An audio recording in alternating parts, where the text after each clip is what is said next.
dibacaan dan berwaspada. Sebelum kita mendengarkan firman Tuhan, mari kita berdoa.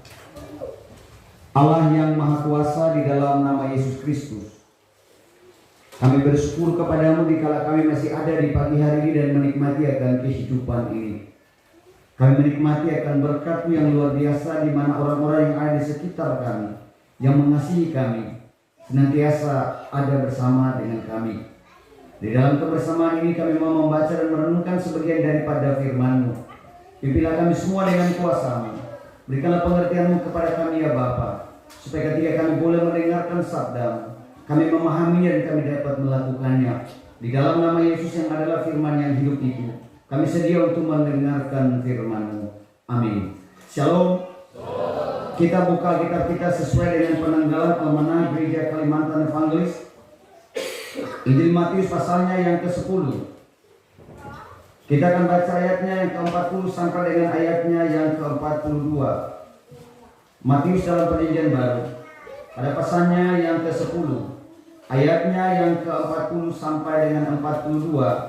Kalau sudah dapat, kita akan membacakannya secara responsorial. Saya baca ayat 1, sidang jemaat akan membalas ayat. Saya baca ayat 40, sidang jemaat membalas 41.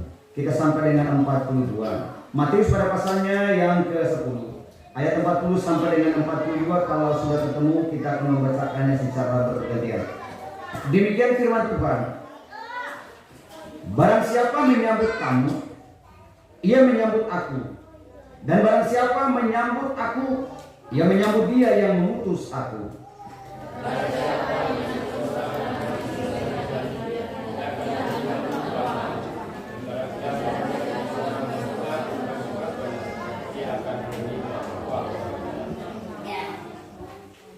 Dan barang siapa memberi air sejuk secantik saja pun kepada salah seorang yang kecil ini, kamu karena ia muridku, aku berkata kepadamu sesungguhnya ia tidak akan kehilangan upahnya daripadanya.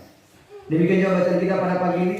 Yesus bersabda, berbahagialah setiap orang yang mendengarkan firman-Nya dan hendak melakukan di sepanjang kehidupan ini. Shalom. Sekali lagi, shalom. Ada satu ilustrasi, sebuah cerita begini. Ada dua orang yang percaya kepada Tuhan. Satu waktu mereka mau berdoa, datang kepada Tuhan dengan berdoa, sebab Tuhan ini punya dua karunia. Karunia yang pertama adalah karunia menerima, dan karunia yang kedua adalah karunia memberi. Orang yang pertama-tama dia cepat-cepat dia berdoa dan dia minta karunia menerima. Karena tinggal satu karunia apa tadi? Sisa memberi. Yang satu nih, aduh, gimana ya? Cuma tinggal satu baru memberi lagi. Diambil. Satu mengambil apa tadi? Karunia apa tadi? Menerima. Dan satu apa tadi? Memberi. 20 tahun kemudian, yang memiliki karunia memberi dan karunia menerima ini bertemu berjumpa dalam sebuah di satu tempat. Yang punya karunia memberi itu sementara ada di sebuah mobil yang mewah sekali. Tanda dia sukses. Sementara orang yang memiliki karunia, yang mengambil karunia memberi itu, dia ada dulu di sebuah perempatan lagi tinggal begini. Tinggal menerima. Begini ya. Melihat orang yang dulu dalam mobil itu, dia kenal. Dia bilang, loh, kamu yang dulu punya karunia yang memberi itu kan? Kok hidup kamu lain deh, beda sekali. Seharusnya kan dia berpikir bahwa orang yang menerima itu kan, yang punya karunia menerima itu kan, seharusnya lebih daripada dia karena cuma terima terus. Tapi ini kan sebaliknya. Lalu dia bilang begini, lah kamu kan mintakan karunia kan cuma menerima. Jadi hidup kamu dari dulu cuma begini terus. Begini ya, kamu mau menerima terus kayak gini. Karena saya punya karunia, minta karunia memberi, maka Tuhan akan memberikan kepada saya lebih dan lebih.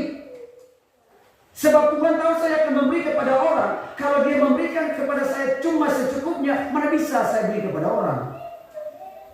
Karena dia memiliki karunia untuk memberi, maka Tuhan memberikan kepada dia selalu lebih.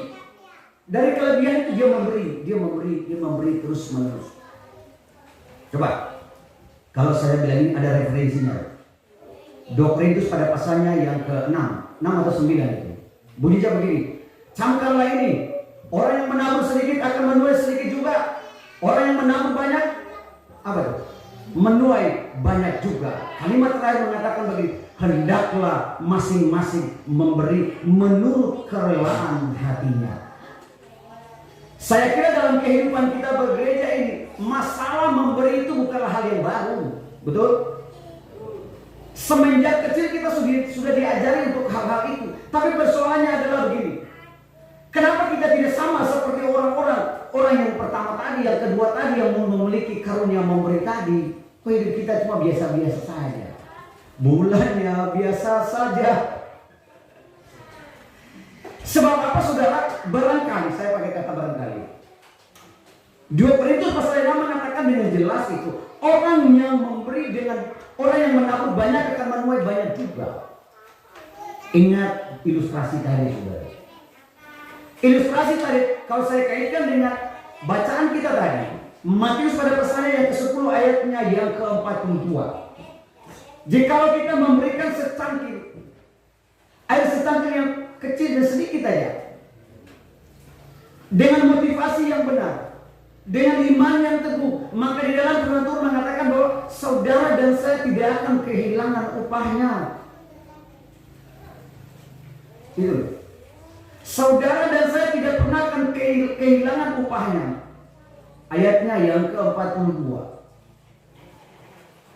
Yesus menyatakan hal ini kepada para murid. Ada dalam satu kesempatan begini. Ketika orang-orang banyak itu mengikuti Yesus. Ikut.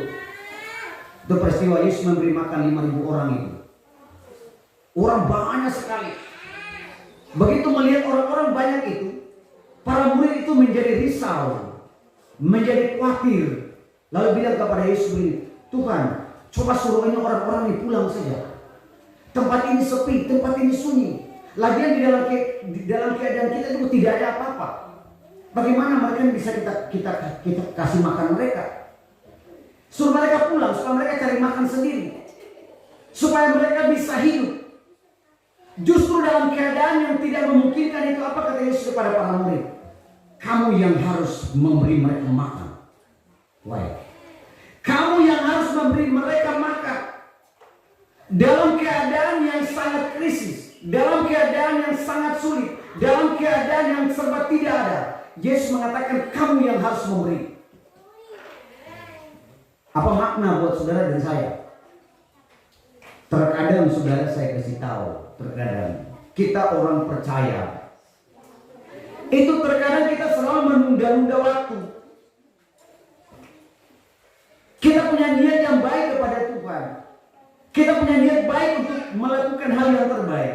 Tapi kita terkadang kita selalu dihantui dengan pikiran-pikiran seperti ini. Seandainya kalau saya sudah lebih, seandainya kalau saya sudah cukup, seandainya kalau saya sudah seperti si Anu itu, saya akan melakukan, saya akan memberi. Terkadang pemikiran-pemikiran itu senantiasa ada dalam hidup kita. Tetapi dalam peristiwa bagaimana Yesus memberi makan 5.000 orang itu, di dalam keadaan yang ketidakadaan, Yesus mengatakan kepada para murid begini, kamu yang harus kasih makan mereka. Ini apa makna buat kita? Justru dalam keadaan-keadaan yang tidak ada itu, kita sebagai orang percaya, mesti kita yakini bahwa ada kuasa Tuhan yang bekerja buat saudara dan saya.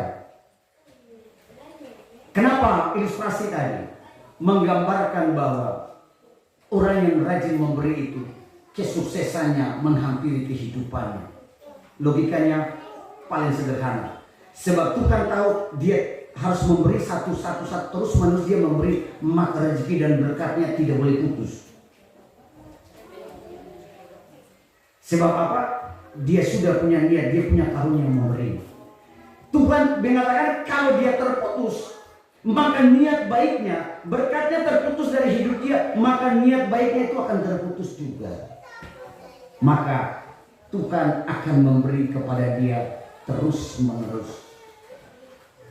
Dalam kitab Kejadian bacaan kita tadi, kalau saudara dan saya kita simak benar-benar, Apa yang dia alami oleh Abraham? Dia sudah menyediakan segala sesuatu untuk mempersembahkan untuk Tuhan. Di dalam keadaan yang tidak pernah dia bayangkan, yang tidak pernah dia pikirkan. Dalam keadaan yang tidak ada. Tapi imannya, niatnya, bagaimana Tuhan menyediakan. Tuhan menyediakan kepada Abraham. Dalam keadaan yang tidak ada. Justru Tuhan menyediakan kepada Abraham. Apa makna bagi saudara dan saya? Kita pulang dari sini, kita melakukan kehendak firman Tuhan di minggu ini. Saya kasih tahu gini, ingat 2 Korintus pasal 6. Ingat Amsal pasal 3 ayat 9 dan 10. Apa bunyinya? Muliakanlah Tuhan dengan hartamu, dan yang hasil pertama dari segala penghasilanmu, maka lumbung-lumbungmu akan diisi penuh sampai melimpah-limpah. Wait, kata Tuhan loh, maka lumbung-lumbungmu akan diisi penuh. Tapi ingat, bukan cuma kita memberi, kita cuma tunggu dia turun dari langit, bukan juga kayak itu. Peristiwa Yesus memberi makan 5.000 orang itu, 5 roti dan 2 ekor ikan itu, apa yang terjadi? Coba kita lihat. Yesus mengatakan begini, suruh mereka duduk berkelompok-kelompok, duduk semuanya. Barang itu tidak langsung jadi, ikannya banyak, rotinya banyak, tidak. Diatur sedemikian rupa kalau dulu berkelompok-kelompok dulu. Begitu Yesus menyuruh para murid itu berbagi, semakin hari semakin mereka berbagi, dia terus menerus bertambah, sampai kelebihan 12 batu. Saudara, setelah saudara dan saya mendengar hal itu, kira-kira apa yang kita renungkan dalam hidup ini? Bagi saudara dan saya yang masih hidup dalam keadaan yang merasa dirinya rasa sangat berkurang, bahkan berkekurangan, saya kasih tahu, justru dalam kekurangan-kekurangan itulah kita diuji oleh Tuhan. Sampai sejauh mana iman dan percaya kita kepada Tuhan. Sampai sejauh mana kita menggantungkan hidup ini kepada kuasa Tuhan yang akan bekerja. Saya bayangkan kalau Abraham itu dia tidak menggantungkan hidupnya kepada Tuhan, dia tidak akan disebut sebagai seorang bapak beriman. Abraham. Kenapa dia disebut sebagai bapak beriman? Dalam keadaan yang tidak ada, dia menunjukkan akan iman dan percayanya. Di dalam keadaan yang sangat sulit, dia mau menggantungkan hidupnya kepada Tuhan, maka Tuhan menyediakannya kepadanya. Saudara, ketika Tuhan menyediakan kepada Abraham, ketika Tuhan menyediakan kepada orang-orang yang telah mengalami akan segala sesuatu menyangkut dengan iman dan kepercayaannya, percayalah, Tuhan akan menyediakan kepada saudara dan saya. Tuhan akan menyediakan bagi saudara dan saya hari ini yang masih punya keraguan, barangkali berpikir nanti anaknya sekolah, bebannya makin hari makin banyak, kebutuhannya makin hari makin meningkat, biaya pendidikannya makin hari makin mahal. Percayalah, Tuhan akan menyediakan. Dalam keadaan-keadaan yang tidak ada, justru disitulah bukan pikiran kita yang berbicara, iman kita akan berbicara. Benarkah